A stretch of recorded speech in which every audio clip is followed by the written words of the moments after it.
We are live and recording. Great. Good evening, everyone, and welcome to the Regional Housing Council for Thurston County. This is our October 15th meeting. Let's go ahead and do some introductions and check-in just as our last member comes on and gets audio. John, can you hear us? Yeah. Perfect. Welcome. I just got out of the governor's meeting, so go ahead. Great. Glad to have you. Right on time.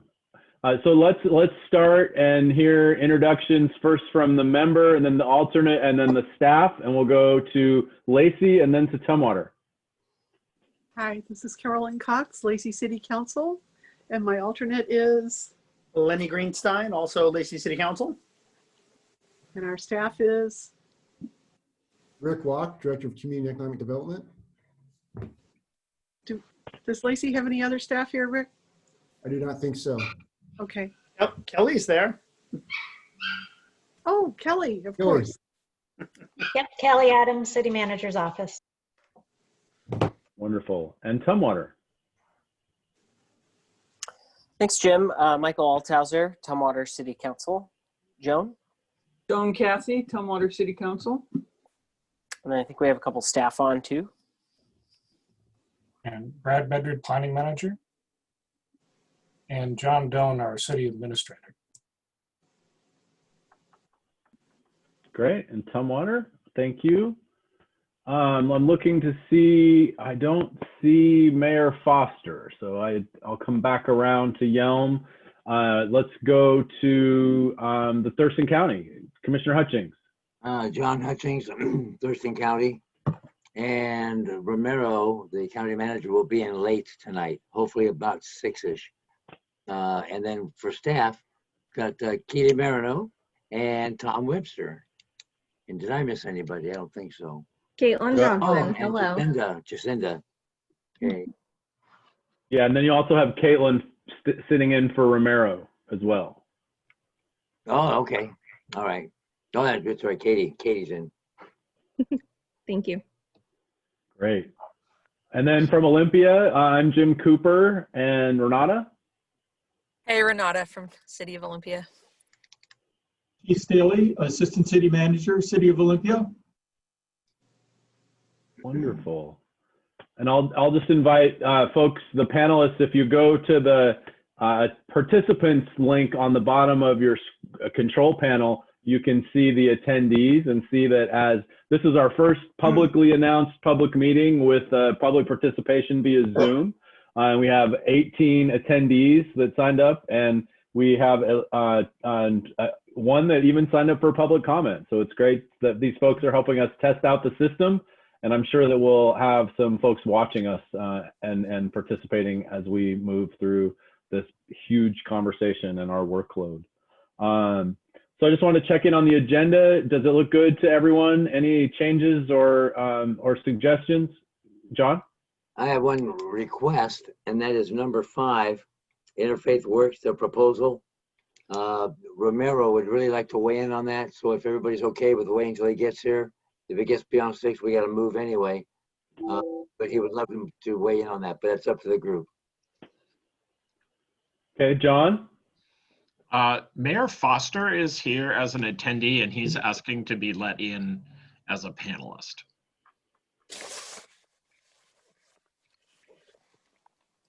Okay, I think I've done that. Mayor Foster, can you see me? Well, let's go back and get that introduction then. I apologize for not seeing you there. Oh, thank you very much, Jim. I didn't get the Zoom invite to this meeting, so I had to kind of backtrack through Nicole. Appreciate the quick work and her getting me in here. So hi, J.W. Foster, Mayor of Yelm. Thanks. Great. So Tom, I don't know if Meg might be able to chat us, but I just want to make sure time-wise that Commissioner Hutchings' request is okay, that Meg can stick around and wait for Romero. She says yes. Okay. Tom, that works for you. Okay, so we'll hold that item 5 kind of floating in the agenda until Romero gets here, if that's okay with everyone. Boy, thank you. Everything else good with the agenda? Okay. So that takes us to public comment. And so I'll open up public comment, and ask Kelly to unmute Deborah King.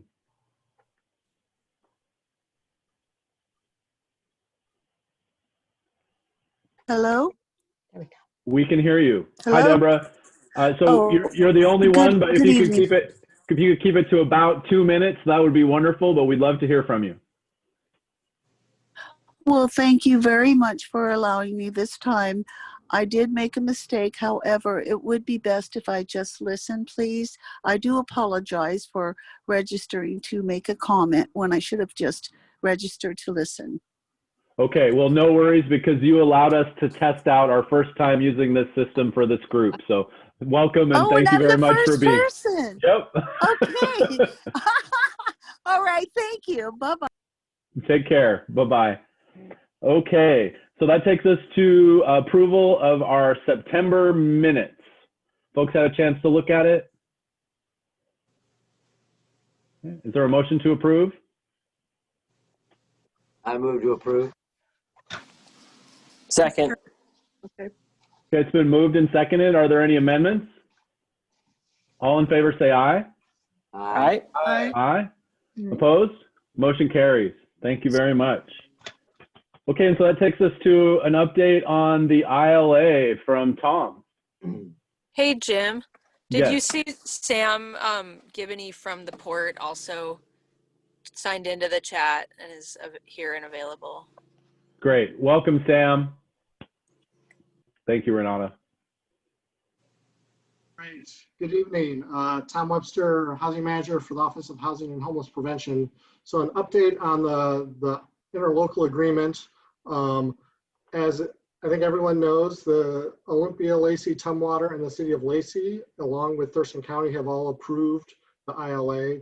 The City of Rainier had a council meeting last evening, and we are expecting them to take a vote on the ILA at that time. Tuesday evening, I received an email today from Mayor Shaw, who indicated that the Rainier City Council has not made a decision. They wanted their attorney to reach out to Elizabeth Petrich to have had some questions about the ILA. So I made that connection. So at this point, Rainier has not taken action on the ILA. So that is the latest status, and I kind of look to Chair Cooper and the rest of the RHC to determine how you want to move forward with the interlocal agreement.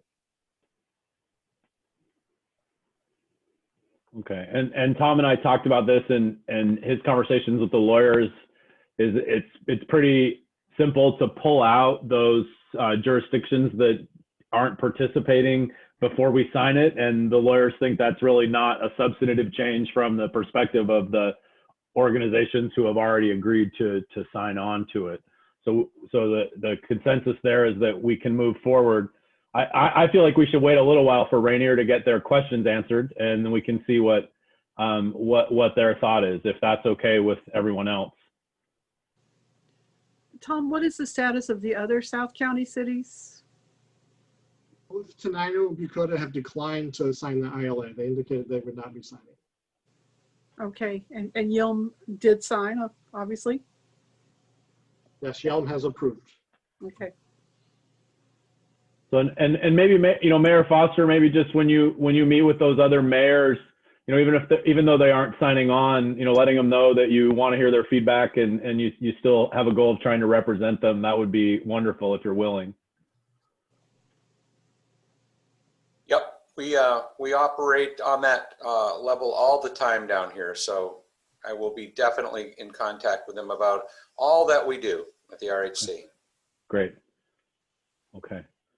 Is everyone okay with that? Oh, Keely, I see your hand. No, okay. Fixing the camera. Everybody okay with that path? Okay. Yes. Okay, great. And so then Tom, the communications team has a update on the, is that you, Keely? Sorry. No, I'm so sorry. I'm just getting messages from Kerry Retland that he's a staff member from Olympia. Is he supposed to be on this in this portion of the meeting, or is he just an attendee? I think if Keith invited him, he should be in the meeting. I'm looking for him to promote him And I I don't, promoted him. It's just taken a moment. okay, perfect. Thank you, Kelly. Welcome, Carrie. Thanks. I'm standing by to provide a eviction subgroup report later on. Perfect. Wonderful. Okay, so we have a communications team update around the press release, and then it would be, I'll just take this point of personal privilege since we're talking about communications to give a moment for everyone to say happy birthday to Councilmember Cox. Happy birthday, Carolyn. Happy birthday, Carol. Happy birthday. Happy birthday. Thank you. We both had birthdays on the Regional Housing Council now. Yeah. We have a special club. And mine is in November, right around this time, so we'll see where it lands. Okay. And lucky Carolyn gets to have a council meeting on her birthday too. Wow. My lucky day. So who's giving us the press release update, Tom?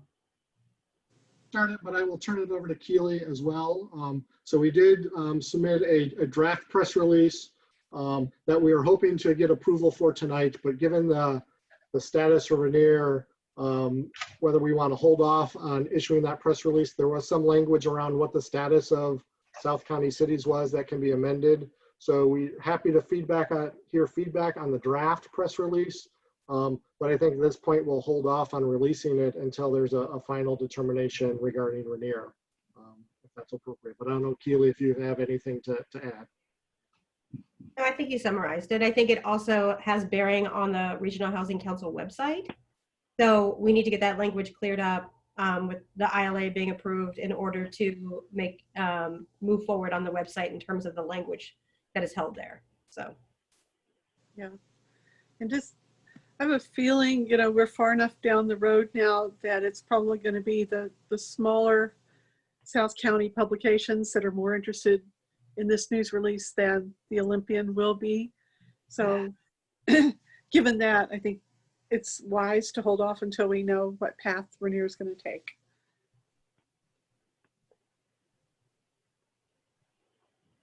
Okay, that works for everyone. Then we'll just, so I'd say if you have comments now or about the language, otherwise send them to Keely via email, and then we'll just ask staff that as soon as we know and we're going to move forward with signing, that we go ahead and get it out there. Does that sound good?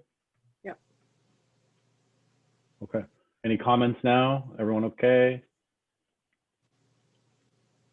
Okay, perfect. Okay, so we're keeping, so just so I'm not, Mayor Foster, I'm not sure if you were on yet when we talked about adjusting the agenda, so we're going to keep the next item 5 floating until Romero joins us so that he can weigh in on that one. Yes, heard that. Okay, great, okay. And then, so that will take us then to our technical team updates, and we'll start with the citing committee. Keith, I think you're the chair, and I apologize for this. I don't have the names of who's doing each one of these in front of me, so I'll be kind of grasping a little bit until I remember who the lead is. So, Keith?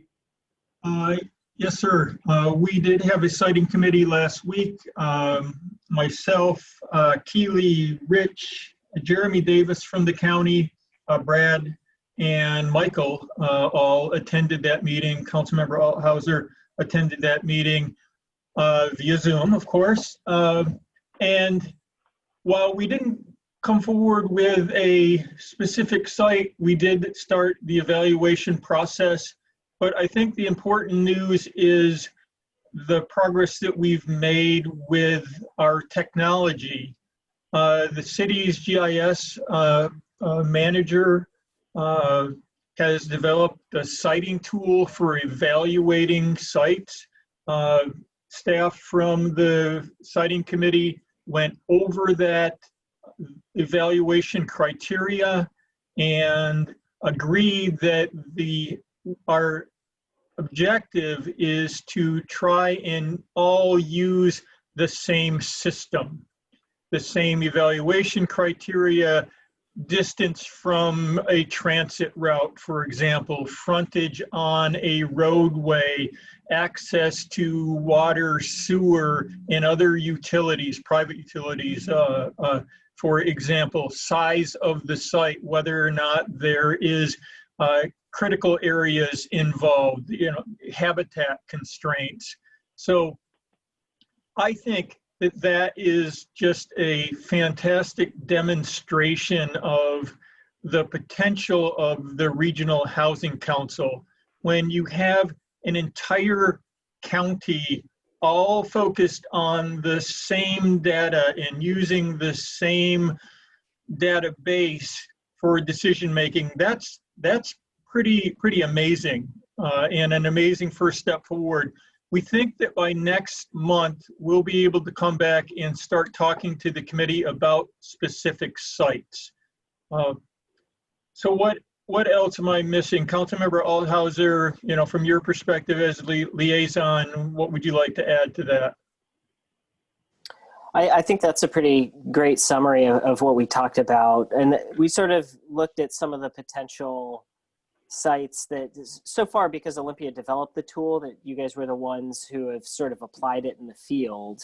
And since then, now that we have the tool, I think near final, if we were talking about maybe messing with some of the weights here and there to gauge different priorities. But I think all the cities now are working with it. I can only really speak for Tumwater, but I know that our GIS folks are now applying the tool to our map to see what sites we have in our jurisdiction that we can then add to the list of potential sites for the siting committee to consider next month. So beyond that, I don't know, it might be interesting to hear if Lacey is sort of doing the similar thing. Rick, if you might be able to speak to that briefly. I know that we're sort of doing that too, and I think the county talked about doing that in the rest of the areas that aren't covered by the city's jurisdiction-wise. We are, and we've had, in advance of the meeting, we were started to look at potential sites, and then what the meeting was really valuable to go over that criteria. So we got some additional feedback on to refine some of that criteria as well that we'll get back to the group next week.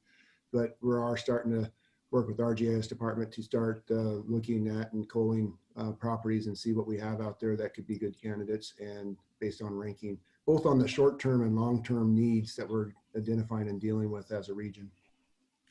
That's a really good point, Rick. Just that one of the criteria that Rick brought to the table was looking at the perspective of long-term and short-term and, you know, medium-term project potential. So we'll be looking at that as well. And also just bringing in things like zoning, for example. You know, we probably want to focus on multifamily, commercial, office, industrial sort of properties that are going to have less impact on and probably less neighborhood concerns than single family residential areas. So we'll be bringing that into the discussion as well. And then just evaluating things like pedestrian access, for example. That's a little more subjective, but it's still a really important component of this criteria. So I think we're off to a really good start. Obviously, from a staff perspective, we all know each other well and we work well together. So I'm confident that we can come back at the next meeting and start talking about specific properties. I guess the last thing I would add is that we agreed that we would look at more than just public property, that we would also look at private property and potential private properties that we may want to pursue for projects as well. You know, yeah. I think that's it. Great. Questions for the siting committee? Do you have anything around safe parking? I'd be happy to say a few words about safe parking, just to start the conversation. The city is in the process of providing notice and working with the individuals who are parked along Ensign Road to close that facility to parking. We anticipate doing that between now and October 27th. The reality is that there is not an alternative location for them at this point. We do not have a place to direct them to, but given the access to the site is the primary access to Providence St. Peter Hospital. Given that the adjoining properties support Class 1 wetlands, given the impact on pedestrian and vehicular traffic along that roadway, and just given the general concentration of individuals parking along that space, it really was not a sustainable option for the people there or for the absolutely critical resource of the emergency room, the highest level emergency room in our county being impacted by people blocking the roadway, and ultimately the Medic 1 and the EMS providers have diverted off of Ensign Road and are using Lilly, which is a longer travel time during an emergency run. So we recognize the concerns associated with that, and we also recognize the concerns associated with upcoming winter and the need to plow and maintain that roadway. So all of that combined says this is not a sustainable situation and that individuals are going to have to move from that area. We are going to be closing the road to parking starting on October 27th. It has long been used for overflow parking for the hospital and certainly recently for individuals camping there. So that activity is going to close at least for some period of time. We'll probably come back at the first of the year with some sort of parking permit system along that area.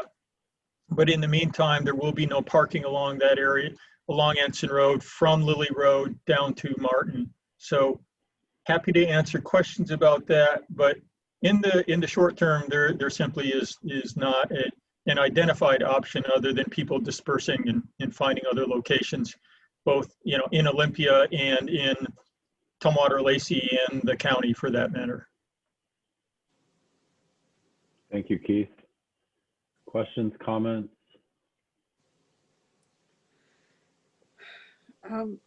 Keith, do you have any ideas about where people might be likely to go? I mean, there was some parking around Capitol Lake, and that, at least the north part of that's been blocked off. I guess there's still a few parked south of the courthouse along there, but We really don't have any specific recommendations for people. There isn't any area that is, well suited for this activity. People certainly have, dispersed in the past, and they continue to be dispersed. Just yesterday, in our parking services does almost a daily count of people that are camping in their cars or in their RVs. And yesterday there were 98 people.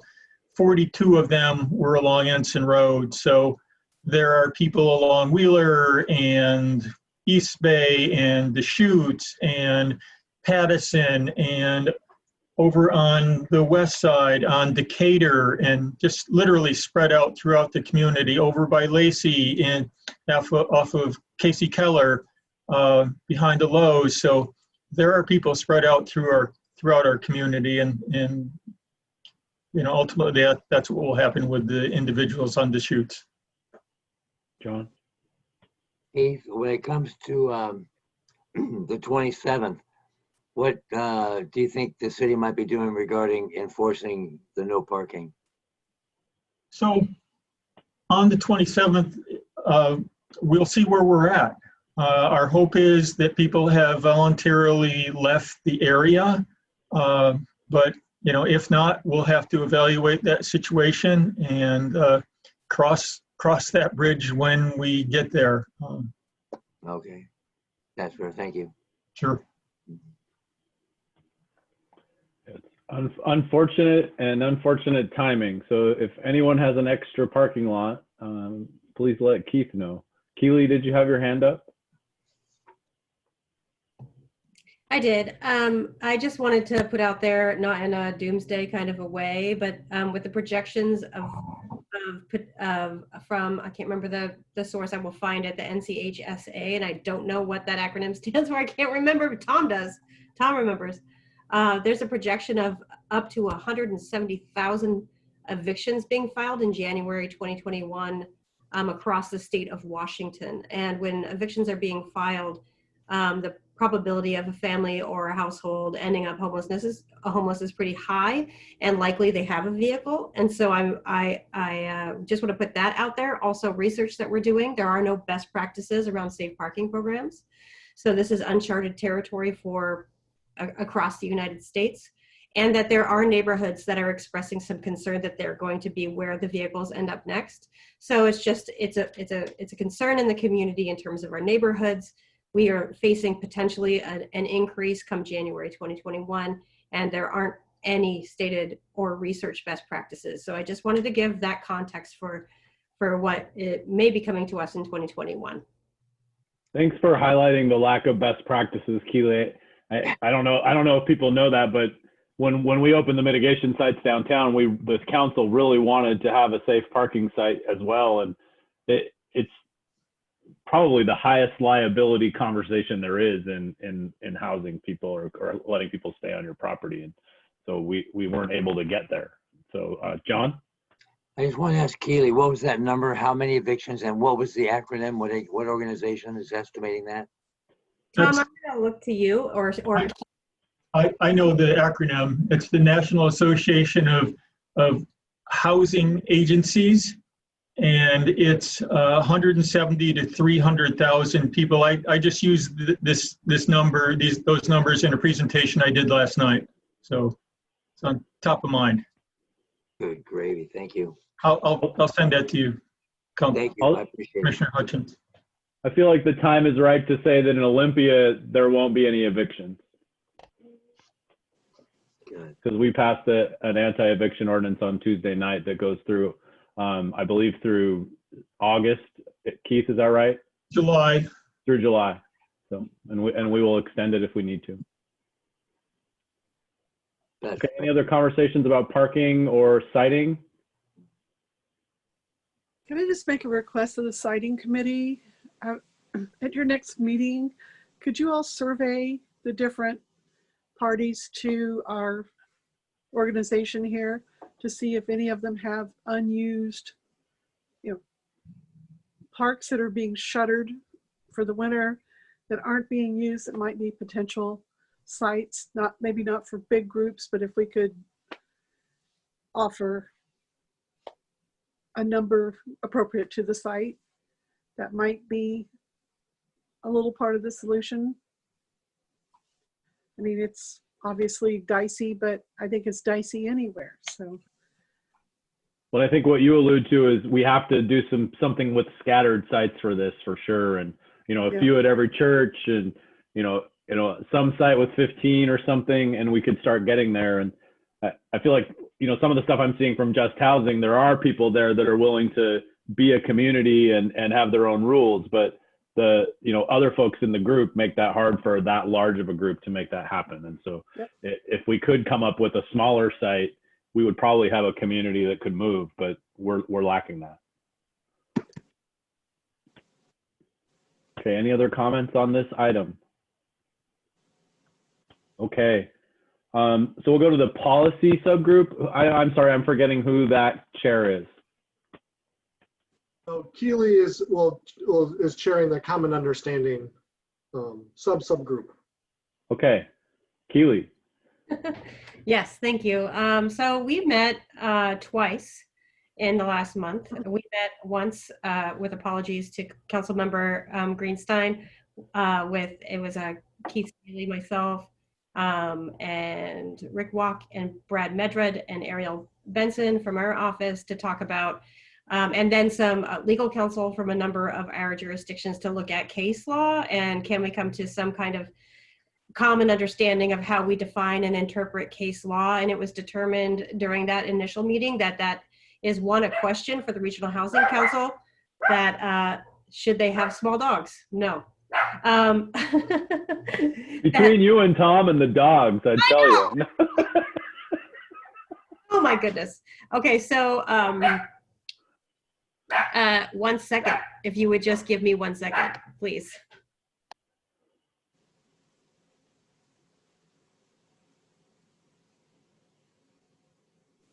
That's why I leave mine on mute, because no one wants to hear my dog. I'm just not a peep until I start talking. Okay. Right. And so it was determined that it's a question, is that within the scope of the Regional Housing Council? Do you as the Regional Housing Council want to take that on, looking at case law and legal interpretation of law?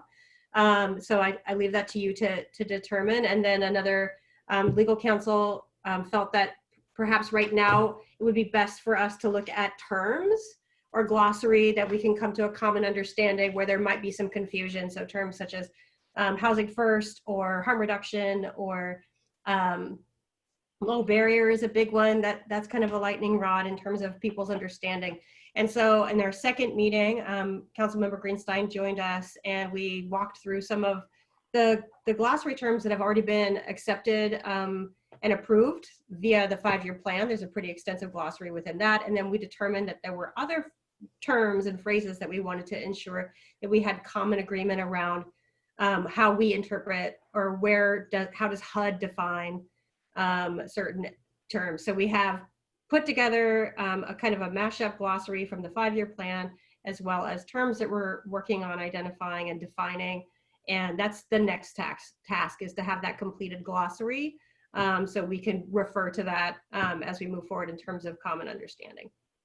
And Councilmember Greenstein, is there anything that I left off or? No, I think you covered it well. It's an extensive glossary, I'll tell you that. There's a lot of terminology, and I think she's 100% right. If we're not all working with the same definitions, it's going to be very hard to do anything on a regional basis. So Lenny, do you have an opinion about the case law part of that conversation and whether that's an RHC conversation or get the lawyers together on the side? It seems from, and I was not at that meeting, but from the briefing that I got from Rick on that, it seems that the attorneys don't really want to come, they don't like dealing in hypotheticals. You know, the attorneys want to deal with a real situation. This is the situation. Here's how we think the law applies to it. They're not comfortable, from what I've gathered, dealing in hypotheticals and coming up with that sort of a thing. So I don't know that we can really deal with it as a council, as a regional council without the attorneys. So I'm just not sure how that would play out. I think we almost have to defer to the attorneys on it. That makes sense. Yeah, and they don't like to do it in public, especially, right? Especially in public. Yeah, right. Rick?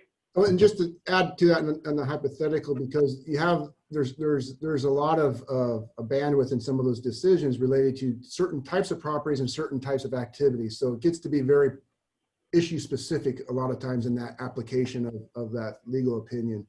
And so they're willing to, if there's an issue comes up and we want to have some clarification, they're willing to weigh in on that. But just to start developing this legal opinion without a basis to build it off of, that's where we're wanting to maybe deflect or not defer until we had that circumstance come up that they can respond to. Another element that was suggested for us to bring to the glossary or to have as a document for this group is the work that Tom had put together, which is a worksheet essentially of naming each of the funding sources crossed with what they can fund. So that will also be a part of the documents that we're putting together. That's great. Keith? One other thing we may want to consider at some point is inviting either MSRC or WCIA or AWC or one of our other agencies or organizations that provide sort of support to our business to come in and provide some evaluation or perspective on those cases. Boise versus Martin, Long versus Seattle, and others, so that we can have a common understanding. I think our attorneys would be much more comfortable with that approach than them coming in and providing, some specific guidance in a public setting, particularly. So just something for us to consider. There are definitely resources out there that can help.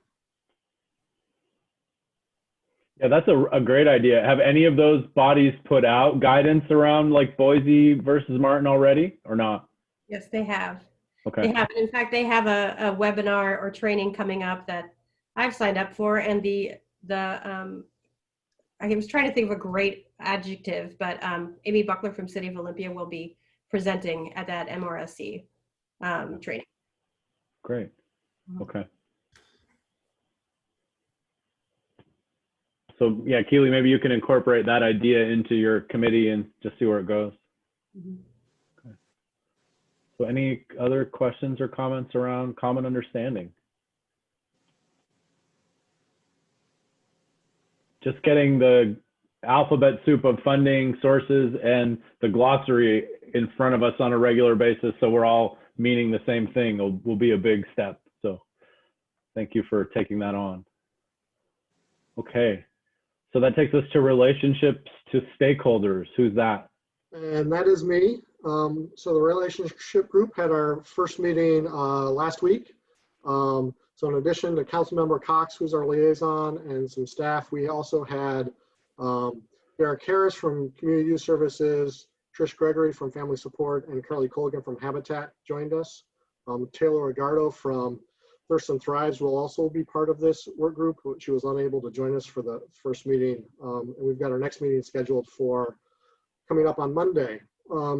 So our first meeting was really kind of discussion based, thinking of history, a lot of discussion around kind of the role of the RHC versus Thurston Thrives Coordinating Council, and especially in relation to the HAT and how kind of elected officials on the Coordinating Council and the HAT and the RHC all kind of interact. So at a high level.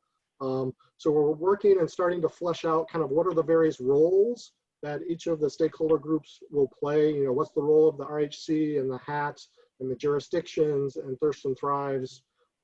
So we move forward in those discussions. So not a lot to report for this meeting, but knowing that we got off to a good start, having those conversations, and that we'll continue to kind of flesh those out as we move forward. So I looked at Councilmember Cox to see if you have anything that you'd like to add. I think you covered it splendidly. Thank you, Tom. Yeah, that's the complexity behind the curtain, right? Like all these different groups that rely on each other, and it'll be nice to have a map. I had this, thought, and Tom now and Keely, but there's only like 5 people in the whole county that can even explain that whole system. And so it'll be great to have it be more coordinated. And one of the things we're looking at is actually having multiple maps, because we think there's one map around funding and another map around kind of policy and another map around education and advocacy, and maybe another map around the 5-year plan. So depending on what the issue is, the relationships will look a little bit different. So. Nice. Okay. Comments, questions?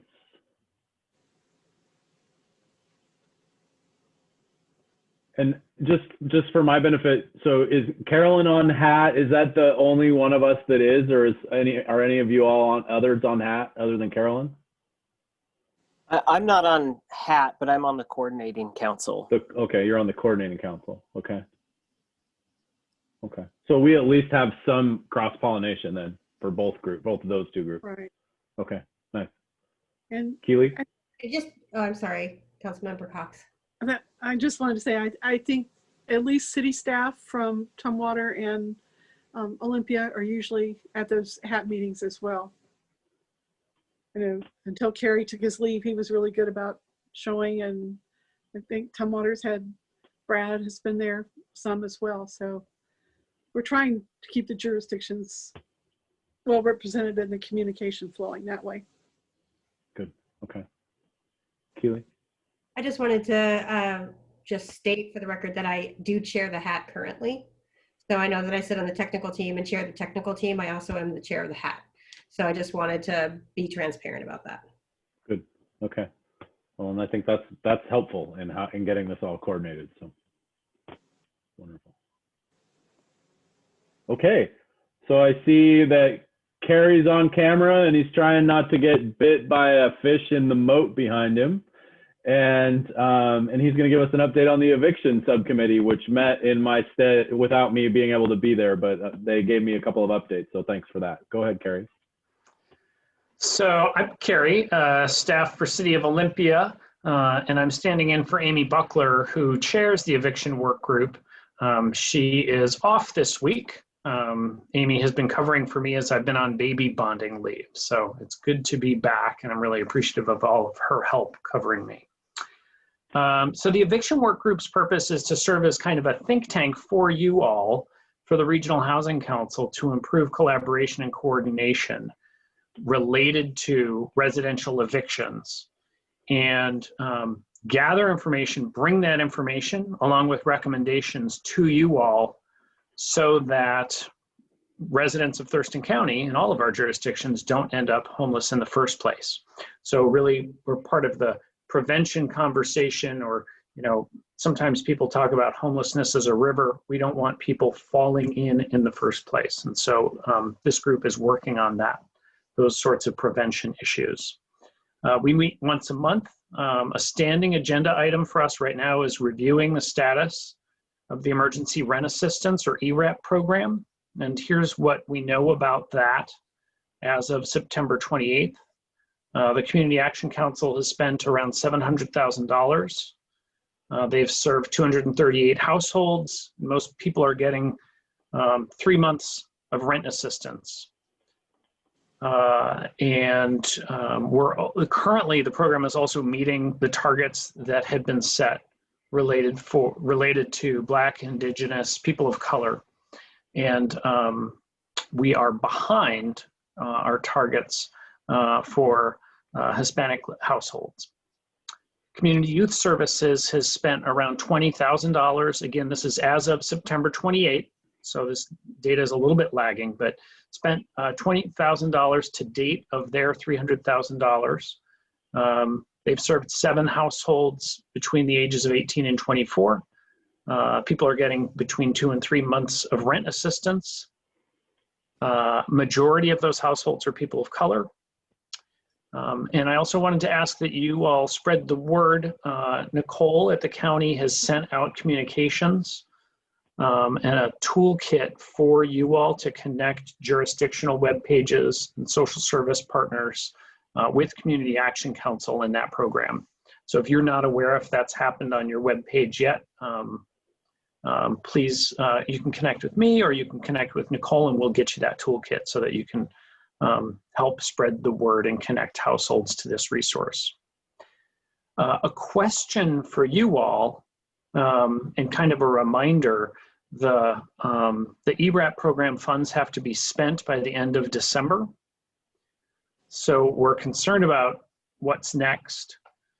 So the question in closing for you all is, do you want us to talk about, and bring some options or potentially proposal for other resources potentially, so that we can extend a rental assistance program in this form or another past that expiration date?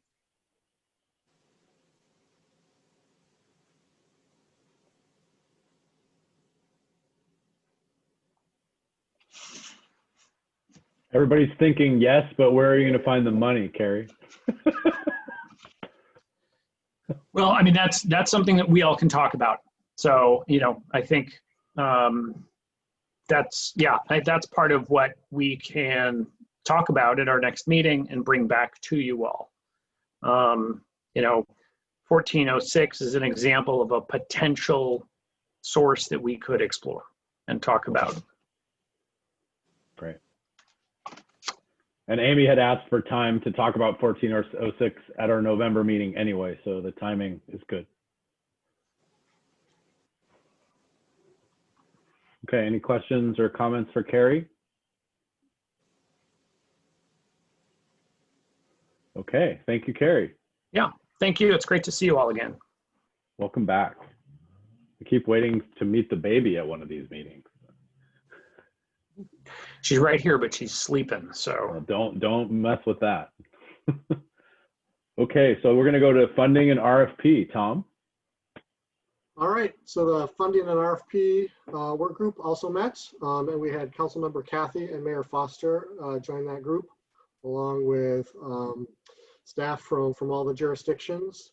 And so spent some time talking through the funding process. We went back and revisited kind of the old process that the HHSC used for funding and the flow of the process, and really wanted to keep the same basic flow that the HHSC followed, but inserting kind of the RHC, the funding work group, and then the RHC. So we have a couple questions for this group as we move forward, as we were thinking of that flow. And one of them is really getting clarity on what role would this group as the RHC like to play, both in kind of setting priorities and then ultimately making funding decisions in relation to the RFP work group.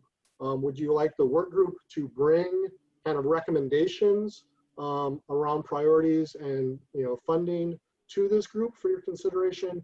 Or would this group like to provide direction around priorities to the work group that group would then implement? So looking a little bit of kind of what's the flow, should it be from the work group bringing recommendations to this body or vice versa? So that's one question that this group had. Another question, we talked briefly about 1406 as well. And so one of the questions the funding group had was, where does 1406 fit within the RHC, and what is the role of the funding group around 1406? And we talked about this also at the technical team yesterday, as well as whether it would be appropriate for the technical team to work on the ILA to get those things worked out, and then for the funding group to take over kind of responsibility of 1406, or if another structure is appropriate. So looking for guidance from this group on kind of where 1406 lives. And I know next month probably have more robust discussions around 1406. And then the last thing that I'll mention, looking for your input, is under the HHSC, every year they set aside a portion of the 2163 funding as an emergency fund. And so this past year, the HHSC set aside $125,000 in this emergency fund for unexpected needs that could be awarded throughout the year. The City of Olympia approached the group, and Keith provided a proposal looking for funding to support micro shelters at the mitigation site. So they made a request for $60,000 for funding. And we talked about it kind of at a high level. We didn't have a formal proposal at that point from Olympia. So our question for the group is kind of a process for making a decision on those emergency funds. Keith has submitted to me this afternoon kind of their formal proposal. But so the question is that appropriate to bring to this group for consideration, or would you like that to go to the funding group for review and recommendations to bring to this group, knowing that it takes time, and I'm sure Olympia would like a decision in less than 2 months on this proposal. So looking for guidance on how to move forward with a request from Olympia to access those emergency funds. So those are the three big picture questions that we had to this group. And I guess I'd look to Councilmember Kathy and Mayor Foster if you had anything to add from our discussion. Joan or JW, anything? I had to leave the meeting about the time that discussion started. My internet connection failed me. So Joan? Which discussion was that? About Olympia's request. Yeah.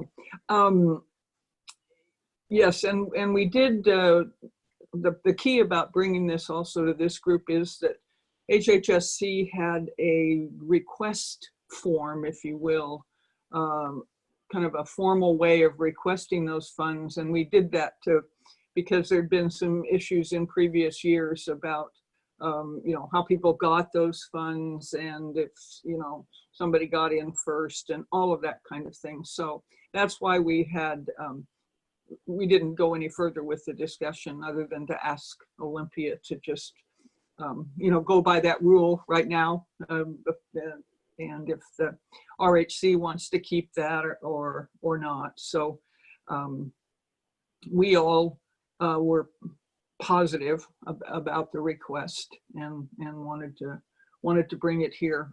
And the other thing, when we were talking about which direction do we want priorities to go, I think it'll be a good thing if it kind of went both ways.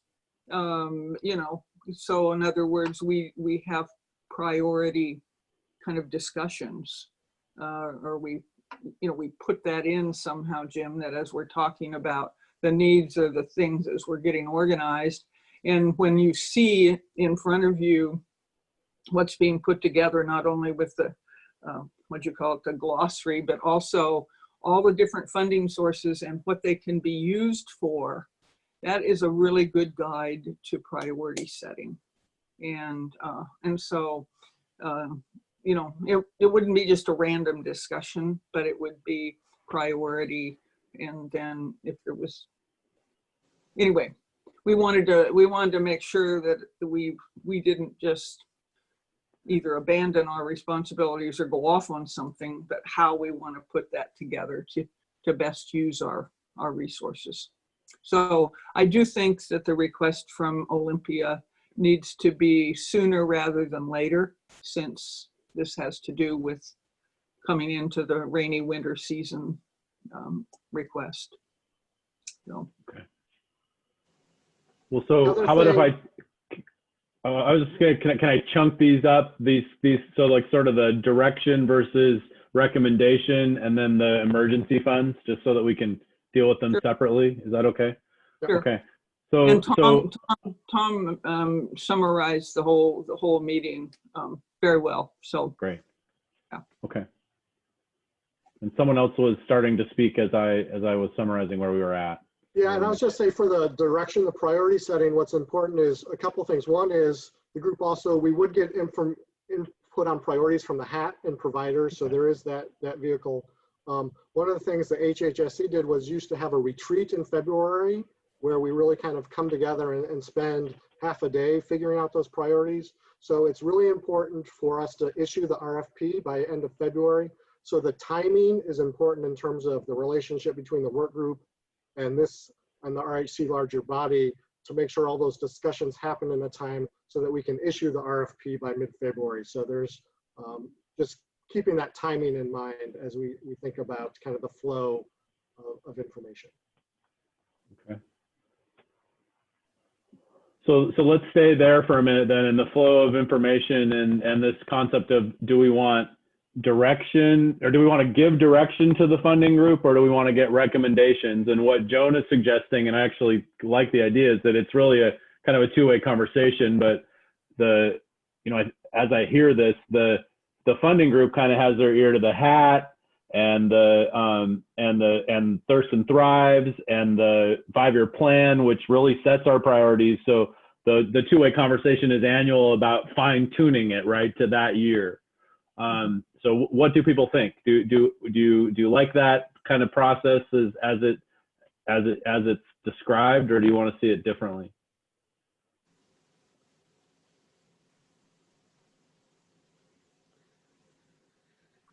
thank you for your input. We appreciate it. Yeah, I was going to say, having served on the HHSC for close to 3 years now, the people who have been doing that work are pretty deeply ingrained in how the RFP process works, and how you go through a process and setting priorities and that sort of thing. So I would look largely to that group to make recommendations to the larger body. I am getting tripped up a little bit on the time sensitivity factor. Potentially, we obviously don't want somebody waiting 2 months on an emergency grant, but potentially if the RFP group is meeting between our meetings, we could have something within a couple of weeks. And I think it might not be unheard of to call a special meeting of that committee if there was something, a huge crisis of that sort. But I know there's a lot of skill in that RFP group, and I look to that and their wisdom. Yeah, I largely agree with Carolyn and how you've sort of laid it out, Joan and Jim. And I don't think I have too much to add, but it makes sense to rely upon folks who have the subject matter expertise and the historical expertise who sort of worked with it in the way that Carolyn described. So that it makes sense to me to orient it in that fashion. Well, within my comfort level, you bet. Yeah, and that's good. That's helpful to hear from the folks who have been doing it, that we have a killer staff and they know what they're doing, and we need to rely on them, right? Yeah. Good. Okay. JW, anything?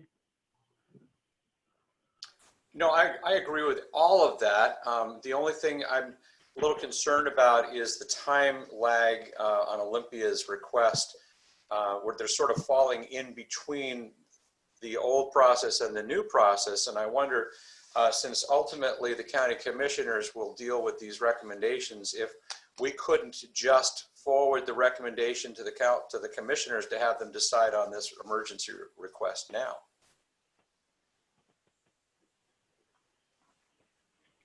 Yeah, well, I mean, I'd be okay with something like that. Do we want to hear a little bit of detail about it from Keith and maybe make that recommendation formally?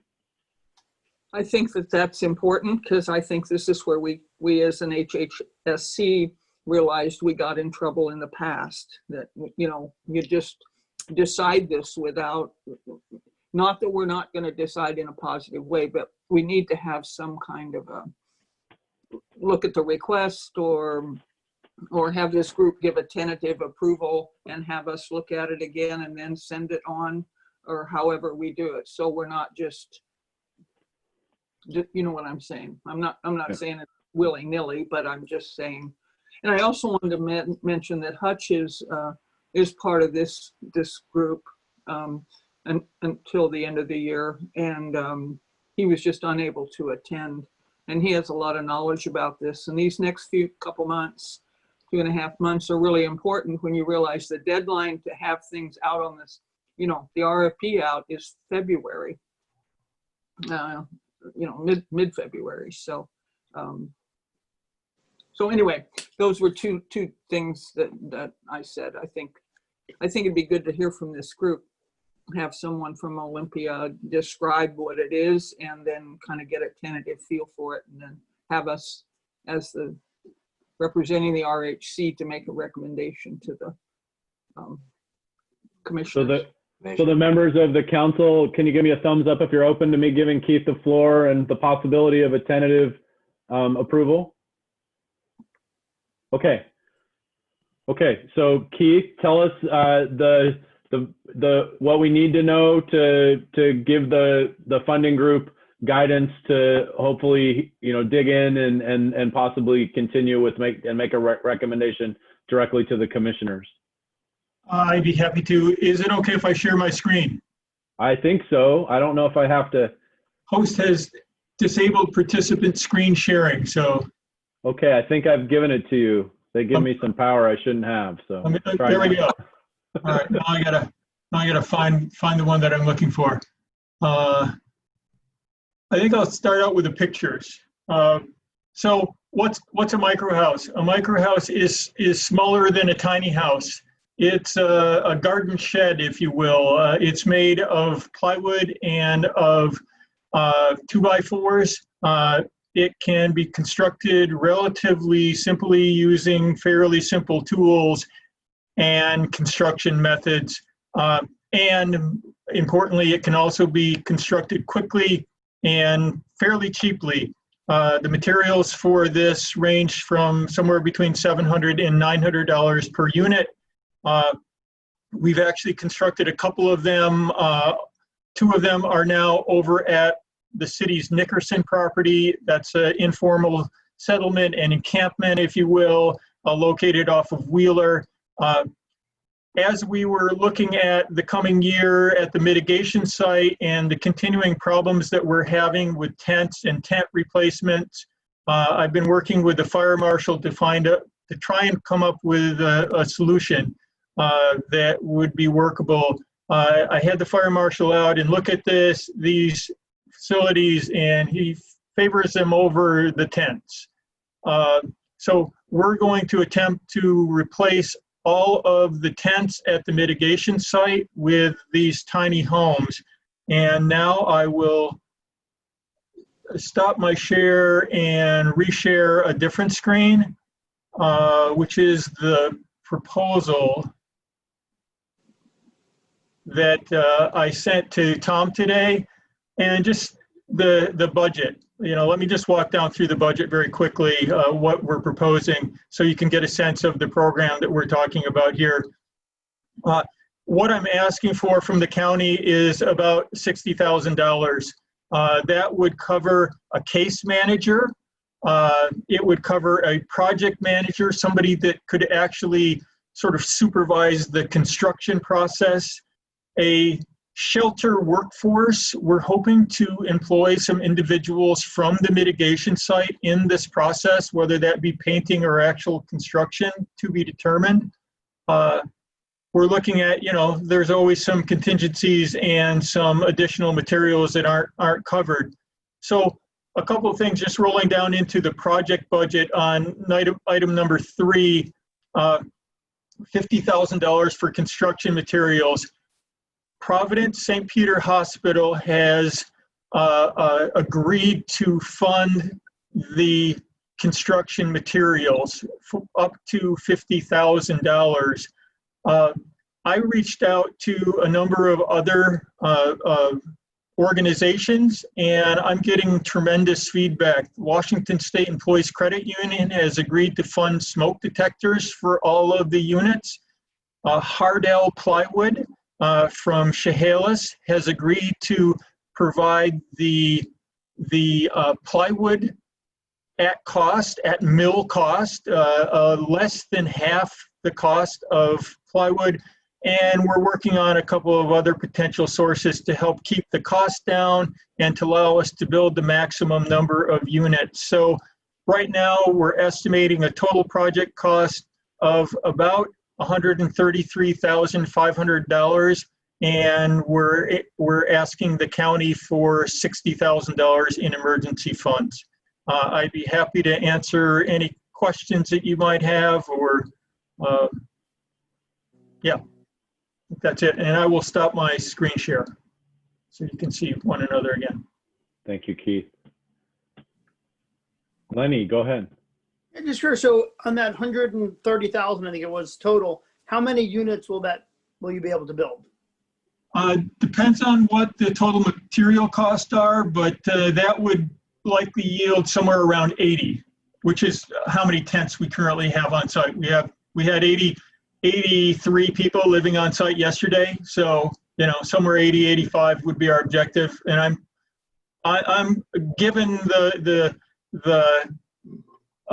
response that I've got from different entities about participating in this project. I'm confident that we can get somewhere around 80 units. And those 80 units will fit in the same space, basically, where the 80 tents are currently? Correct.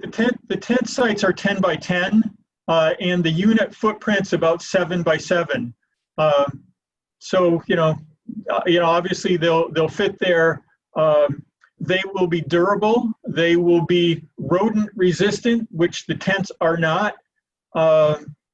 It is by no means a replacement for shelter, but given our current situation with a lack of a warming center in our community and a lack of cold weather sheltering this winter, I think that this is a step in the right direction. Thank you. Good question, John. I'm presuming it'll be an Olympia case manager. And what about, is there a hygiene trailer out there at the Nickerson or Wheeler property? There is not, but there is a portable restroom at the Nickerson property. Yeah, there's portable restrooms there, and we have potable water at the site now. And Keith, is this on the south side or the north side of Wheeler? I'm presuming the south side. That's on the south side of Wheeler, yeah.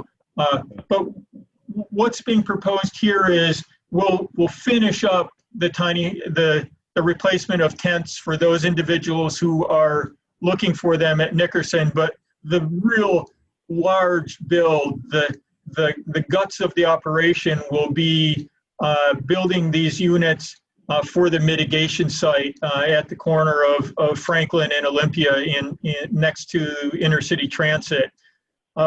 We're working with our friends at the port. They're considering providing us warehouse space to do the work. That's critical. You know, obviously this time of year you can't work outside, paint buildings, you know, do carpentry work when there's a chance of, you know, an inch of rain in 40-degree weather. So we're definitely looking for that space inside. That's a critical component. It's not quite yet wrapped up, but I'm pretty confident that we will be able to find the space necessary. Rick also provided some ideas. So if the port's unable to come through, then we've got some other private sector options that could potentially work. This is I know it's you know, almost spontaneous. Literally, this went from 2 weeks ago just being a very rough idea to making an ask to our associates at Providence, to them saying yes, to working with a few other individuals to make other asks to other organizations, and now it looks like it's entirely doable. The missing part is the staff capacity to manage the process. And I can't ask my staff who are already over capacity to do this work. I need to find some additional capacity either by expanding the Catholic Community Services contract or at the mitigation site, or hiring additional people to come in on a temporary basis to do this work. Well, it's pretty cool, the collaboration with WSECU, Providence, and Hardell. I mean, that's pretty cool. It's probably, there'll be some others kicking in as well somewhere. Yeah, Metro Paints indicated that, you know, they're interested in providing some recycled paint for this job. We've got Carpenters Union potentially interested in providing some skilled labor or oversight. So it quickly is turning into a pretty significant community effort, one that I think we can all be proud of.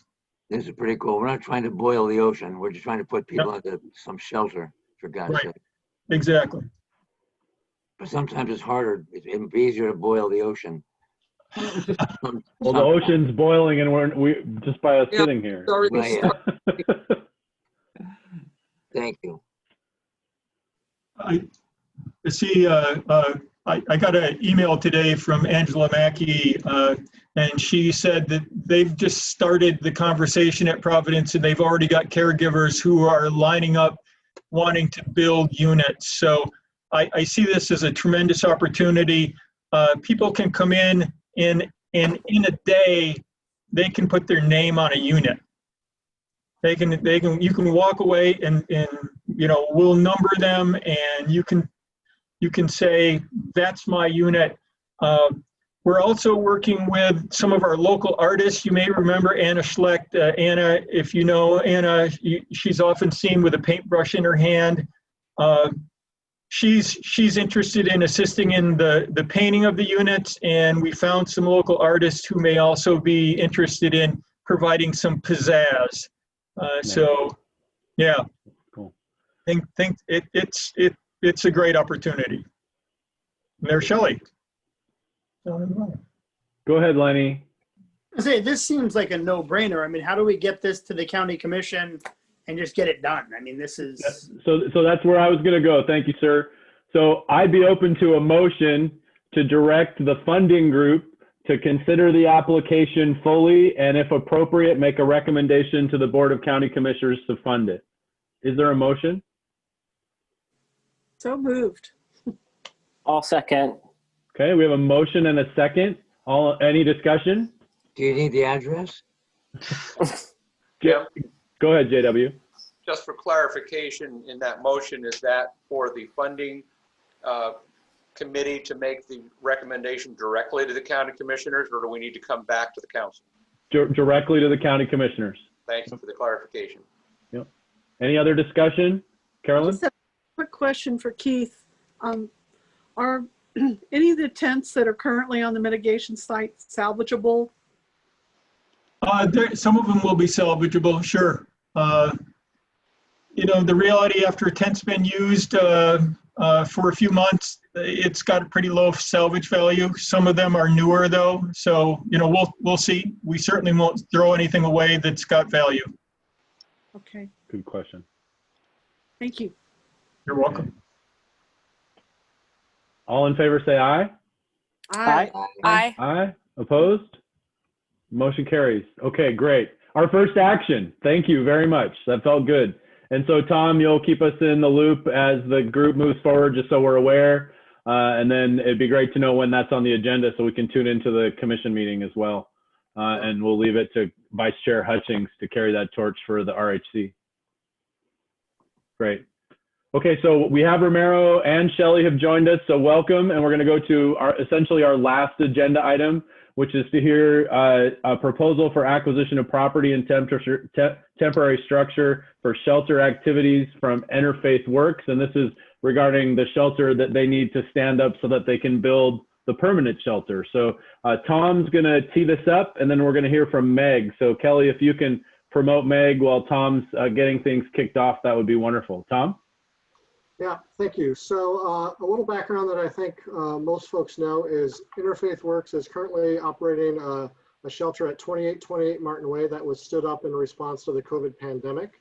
So they have 23 beds that they've stood up for our most vulnerable populations.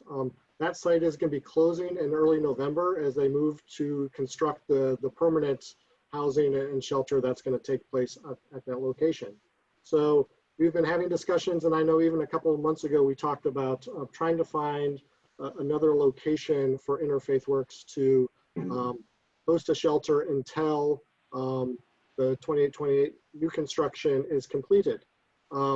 So we've explored various options. Interfaith has been looking at various options, and we have different funding sources. So Meg has brought forth the possibility of acquiring a property. So I'll let her walk through the proposal, and then I'll talk through some of the funding options. We received some additional guidance from HUD. That's a little bit unfortunate in terms of some of the funding we were hoping to use or propose to use for this project that is not going to be eligible. But after Meg presents, I can provide a little bit more information on kind of funding possibilities. Hey, Meg. Hi, everyone. Thank you so much for the opportunity to see you all again and be on this meeting. I appreciate it very much. A lot of what you're going to hear tonight has similar sense of urgency to what Keith was saying. I was really commiserating there with you, Keith, just about how much this year has impacted everybody and just revealed things in ways that none of us were necessarily expecting. So this also falls under that category. So thank you, Tom, for the background there.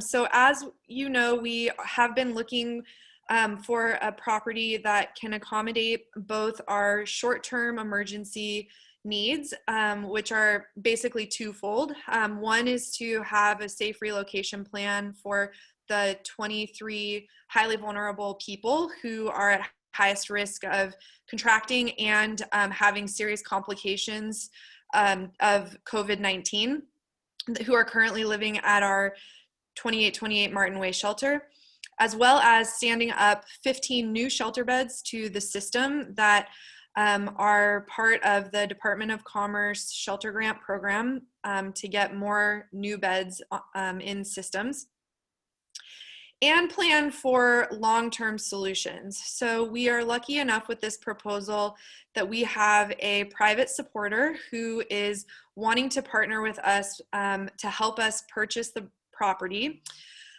with a contingency that we commit to working with this person to create permanent supportive housing in the future to some degree on the property as well. So we've been searching for locations that could meet kind of both of those needs. So if I can share my screen. I've got a couple pictures here.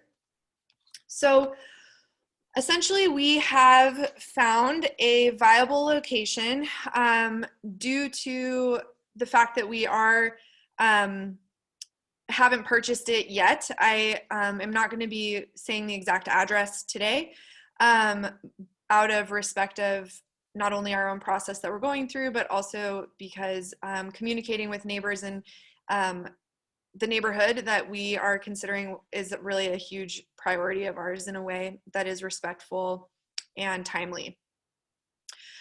So what we're proposing is to create, to bring into our community this modular building, which is called a sprung structure.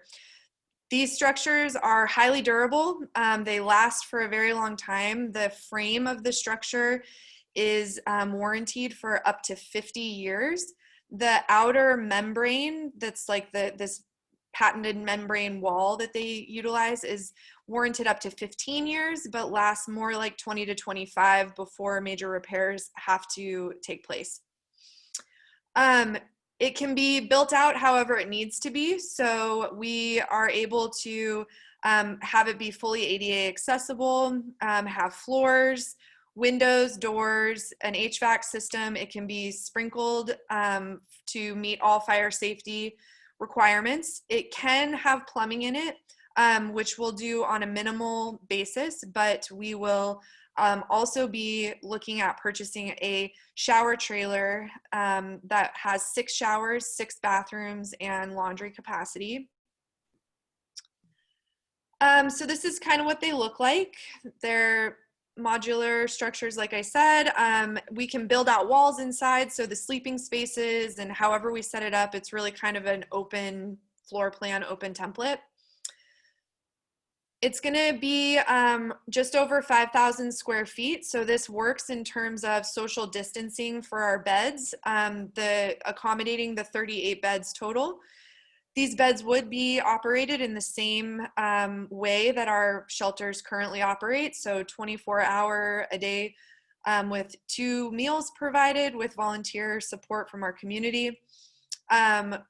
Really high level of COVID protocols that include ongoing sanitation throughout the day, as well as symptom screening that's mandatory for all of our staff and our guests on an ongoing basis.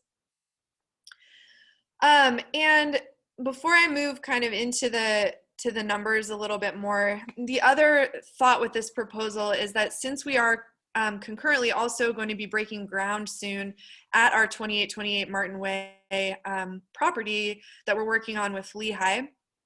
That means that shelter and those apartments of permanent supportive housing are going to be completed what looks like about December of 2021, so next year.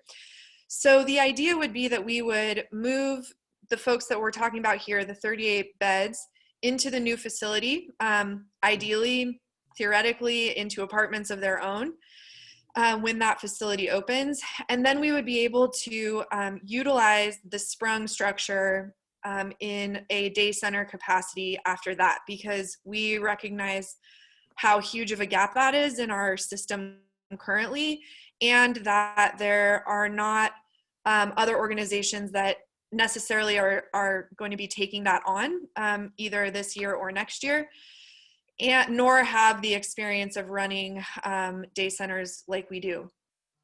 So in addition to that, the property that we are looking at would also be able to fit the construction of permanent housing as well. And the person who is working with us on that would like to see that happen in the next 2 to 5 years.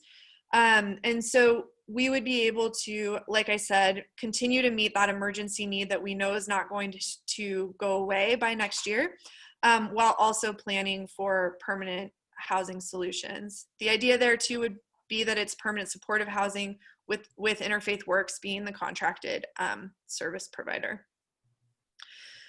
So due to the real estate market that we live in, there was competing offers on the property, so we had to move really fast. So we are currently in the feasibility period of the purchase and sale agreement.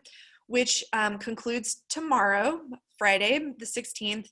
And we are coming to you tonight because essentially our board of directors, oh, I'm seeing that you can see my text messages. Let me see if I can turn that off here. 1 second. You're good, Meg. We can't see anything. We don't. Oh, We okay. don't see it. No. Okay. Sorry about that. So what our board is looking for is essentially we're willing to take a leap of faith to figure out how to make this work, because we believe that this is really something that could create a lot of capacity in not only for Interfaith Works as a provider, but also for the homeless response system as a whole. And, I think we're always trying to figure out solutions that are really working with us for the unsheltered homelessness that we see every day, as well as knowing that permanent housing is really the end game that we need and that we aren't seeing enough of being developed in the community at a fast enough pace. So we just need some additional assurances that this is an idea that is going to be met with support and a reasonable pathway to funding to be able to set the space up. So we do have, like I said, buy-in from a private partnership to help with the purchase of the property. We do have commitment from the United Way via CARES Act money from Thurston County for the other portion of the property. We are already approved for the Commerce Shelter grants, which have some flexibility in the amount of construction and startup costs that could go to those beds. However, as I'm sure Tom will mention, the more that we eat into that award for construction and setup costs, the less ongoing operations money is available. And that's really one of the big benefits of that pot of funding is ongoing operations. So we're looking at an estimated gap of about $1,068,000 to get this up and running. And that is based on kind of a low range, high range projection. So those costs are out here, are played out here for you. Some of these line items, we really tried to kind of, in this feasibility period, to sort of turn over every nook and cranny that we possibly could to really kind of get a realistic picture of what it would take to make this happen. So I'm hopeful that there are some of these line items that might not be necessary. For example, the concrete slab, because the property that we're looking at is set up pretty well for this kind of thing, we might not need to do a concrete slab. But of course, we want to always be budgeting over rather than under. Here below, we just have the timeline that we're looking at. And so like I said, the feasibility period ends tomorrow. If this were to be something that could be viable, we would be looking at closing next week. And then we could start the design process pretty much right away. Get the structure ordered by November 1st. On November 9th, we do need to vacate 2828 Martin Way for construction to start there. So we have an interim plan with one of our faith community members. We're still working out some of those details, but we are going to have a safe place for our folks to go. December 1st, we anticipate the structure to be delivered and then can start being built in December. We added some cushion for holiday and just general construction delays, but the company believes that they could have it ready for occupancy hopefully in January. So we would move in then and then stay there until our new building is built, and then, like I said, transition to what's next. Okay. Thank you, Meg. So I need to check in because we're short on time. Lacey, you start at 7? Yes. So if we went 10, 12 minutes over, maybe you'd be okay, Lenny and Carolyn? Is that okay? Yeah, I just Okay. need like 15 minutes to. Yeah, switch gears. I got you. Okay, so Tom, talk to us about the money then, so we can open it up. Yeah, so money-wise, one of the funds that has come into the county or is coming into the county is what's known as Emergency Solutions Grant. So this is funding under the CARES Act, so it's Emergency Solutions COVID funding. And the county is receiving around $3.9 million of this funding, and it's intended to support emergency shelter, rapid rehousing activities. So we were hopeful that this funding would be an excellent source to support this project. Had conversations with the Department of Commerce this morning. These monies come through the Department of Commerce. And the initial feedback we received was they thought this would be an eligible use and were supportive of going forward, but they had some questions for HUD. Department of Commerce reached out to their HUD representatives today regarding this funding to ask some questions about the project. HUD came back and said that they would consider this a new construction project, and therefore it would not be eligible, the construction piece would not be eligible for the ESG CV funds. So that was some disappointing news that we heard just at 4 o'clock this afternoon. It is possible that the funding could be used to support the acquisition, although we're trying to get clarity around whether, if it was used to support the acquisition, whether that would essentially be a loan and that there would be a requirement to pay back those funds or sell the property at the end of the grant period. So we're still trying to get clarification on that. So trying to, in the last hour or so, trying to scramble and think about other funding sources that are available. As Meg said, the shelter grant program does allow up to $10,000 for capital for per bed that is created. So we could amend our shelter contract with Commerce and access up to around $360,000 from the shelter grant to support the capital costs. Those could be offset. The ESG funds certainly can pay for operations, so we could provide more ESG funding to support the operations of the facility. Other resources that are out there is, I know 2163 funding supports several of our shelter operations. So without making any commitments, we could do some work to move some money around of use ESG money to free up possibly some 2163 money. I know without making any commitments that once again, we have the emergency fund, the 2163 emergency fund that we just talked about, around $60,000. There would still be a portion of that money remaining, as well as possibly some other 2163. So, and then, you know, it can be creative to look for other resources. So are trying to juggle resources and shift to identify what resources can pay for what activity with this.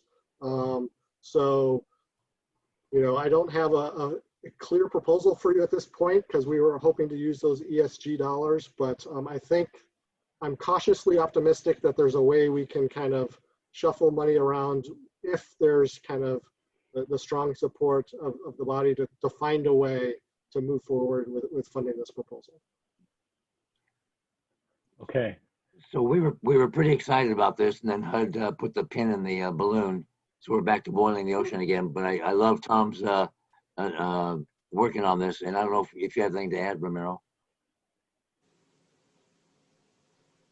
No, good afternoon. I felt like a roller coaster today in a way, because when I heard about this project, I was literally so excited because this is what we need in the community. It seemed to me a very logical approach. What I call is a very low cost. It has a high impact. So when I follow up with Tom at a noon meeting, even I got more excited about the potential funding to go through this process. So then comes 4 o'clock, I was in the middle of another meeting when I got a text, you need to read Tom's new email. Wah, wah, wah. So here we are. But I do believe that we need to make an effort. We need to make an effort to make this project a reality. And I believe this group and the support of this group is going to be extremely valuable to send a strong recommendation to the Board of County Commissioners for us to find a way to fund it. And that's what probably I suggest for the leadership of this group to consider having a strong motion to the Board of County Commissioners and us as a staff to find ways to fund this project. May not be to the whole magnitude as we're hoping to, but certainly to get us to the point, as Megan stated, to have a pathway to have a strong commitment to make this project a reality. So that's all I have to say for now. And we'll have to pass an audit, so it's going to be done legitimately. And I just hope the work that makes your timeline. You're talking about a pretty stiff, short timeline. So what we'll probably suggest if the RHC Council decides to pass a motion, strongly recommend the Board of County Commissioners to look for alternatives. Maybe I work with Tom and Shelley, and I can bring this matter to the board on Tuesday morning as a concept to have at least the boards having some thumbs up, and we can probably continue with the conversation. And I think by Tuesday, without putting any more pressure on Tom, I think we can probably find a way as to how we can probably globalize a potential financial package for the board to consider. It well may be that we may reach out to each of you in your jurisdictions to see if you have any available funding that we can probably fill the gap, if any. Yeah. Okay, Michael?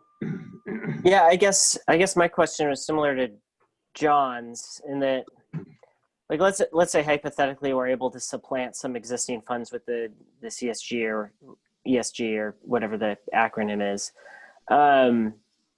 But Meg, you kind of need to make a decision by Friday, but it sounds like we might not have reliable information by that point in time. Like, it sort of seems like, I don't know, can you comment about the timeline? Because it seems like we're going to have open questions here at this meeting that might not have a resolution yet. Yeah, so our big risk, there's like a big risk and a bigger risk. The big risk would be tomorrow. We would have to, by 5 o'clock close of business tomorrow, essentially decide if we're putting up earnest money. We've put up some already, but we'd have to put up the rest. So that would be a $25,000 risk to our organization. I do believe that that is one that we can absorb and potentially even make back through private donation. So I don't feel too concerned about that. But I don't believe that we could push the closing off anymore because we have already extended that once for the feasibility period. So the real big risk would be next Friday. And there's not as much, you know, the commitment for the purchase of the property is already there. So funding wise, that's not a big deal, but it wouldn't be wise for us to move forward with the purchase next Friday if we don't know that there's some reasonable and as solid as possible pathway to setting up the space. So we don't need it like contract in hand or anything like that by next Friday, but we just need to really know that we have confidence in going forward with the purchase of the property. Does that make sense? So just related to that question, does the CARES Act funding through the county to United Way, does that encumber the property at all? Or, you know, worst case, you buy it and we can't pull the cash together and Interfaith has an investment they can flip in a hot market. Is that an issue with that CARES Act funding? I do not believe it is. From my discussion with our other Brandon Weber, he indicated because it's going, United Way is providing these funding to Interfaith to support their organization, which is impacted by COVID, that it would not be encumbered to the county. So. Okay. And Brandon says the internal auditor. But Meg, it's aside from the earnest money and the legal ramifications there of the deal, would a letter of intent suffice in any way to help give more time? Well, I mean, some of our board members are on the call right now tonight. And so what we were really looking for was a strong sense of support. And I do think that if anything, you know, a letter of intent would be really helpful in terms of assuaging concerns. Okay. And thank the members, board members for attending the meeting. I appreciate that. I was excited when you told me about it, and then Romero excited Tom, but we got to sort through this somehow. Yeah. So what kind of motion are you looking for, Jim, you think? Yeah, so it sounds to me like the path would be that the Regional Housing Council recommends to staff and the Board of County Commission that they do what they can to figure out how to fund this project and do it as quickly as they can, and then bring back a report to the RHC and keep us in touch as we move forward to see what the partner jurisdictions at this table can do to help. Is that a good summary, Tom, of what we heard? Yes. Okay. That's a good So summary. then I would be looking for a motion from the RHC to recommend to the Board of County Commissioners and the county staff that they do what they can to figure this out as soon as possible. And that we are highly supportive of the idea. Carolyn? I have to disclose that I serve on the Interfaith Works Board, but our city attorney has assured me that I can vote because I have no personal benefit that would come out of this decision. So I would happily make the motion that we go forward on this and at all due haste. I think this is an incredible opportunity. Okay, so we have a motion, and just a second, Romero, I'll get a second, and then I'll include you in the discussion. Is there a second? I'll second it. Joan, I need that from your member, just to keep it, dot our I'll I's. second it. Okay, great. Thank you very second much. So we have a motion on the floor. Romero, go ahead. Could one of the board members suggest a friendly amendment to the motion? That if the county finds a way to fund it the most part, if there is a gap, perhaps the local jurisdictions will help and mitigate that gap? Yeah, I think that was implied in my statement. Not that we have any money, but we'll try. Okay. Okay. Any further discussion? That's just an important understanding, yeah. Yes, absolutely. Thank you. Any further discussion? All in favor say aye. Aye. Aye. Aye. Opposed? Motion carries unanimously. Okay, Meg, you have our support, and we'll give it to County Administrator and Director of Public Health and Chair of the Board of the County Commission to get her done. Get her done. Thank you. Okay. Okay. Thank you very much, everyone. So that brings us to the close of our meeting. I have one question for you. Are you available to meet at 4:30 ongoing instead of 5 o'clock?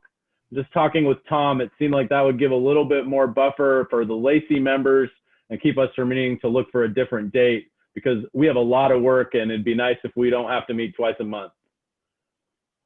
4:30, anyone not able to? Okay, Tom.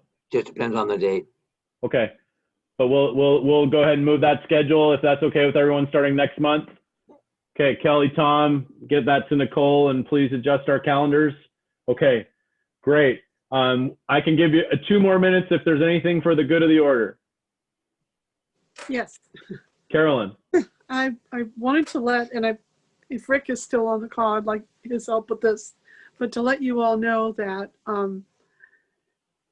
the campers who have been camping along I-5 exits 108 and 109 are being notified that they can stay, but there are going to be some cleanups going on. Lacey and DOT are working together on this. And then there's going to be trespass signs put up and agreements made with the campers that no new campers can join these existing encampments. And Rick, are you still on the call? I am. Okay, can you pick it up from there?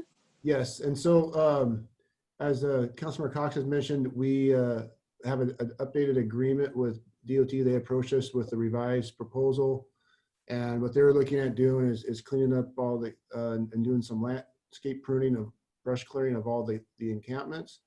And so with the agreement, as Councilor Cox said, They are posting the sites with no trespassing as of last Monday.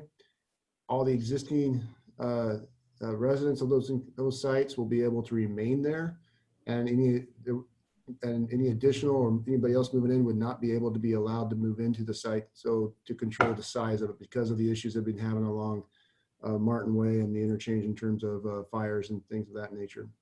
So as the DOT goes in to clean up some of the refuse and other things, we got to bring in some heavy equipment. So during that process, the residents would need to be off-site, and our CRU program or CRU unit and Mitch is working with those campers and coordinating with services, and that work started today. It's not all complete, so DOT will be coming back on next Monday, and we'll go through the same process where we'll be coordinating with the folks that are living within the encampments and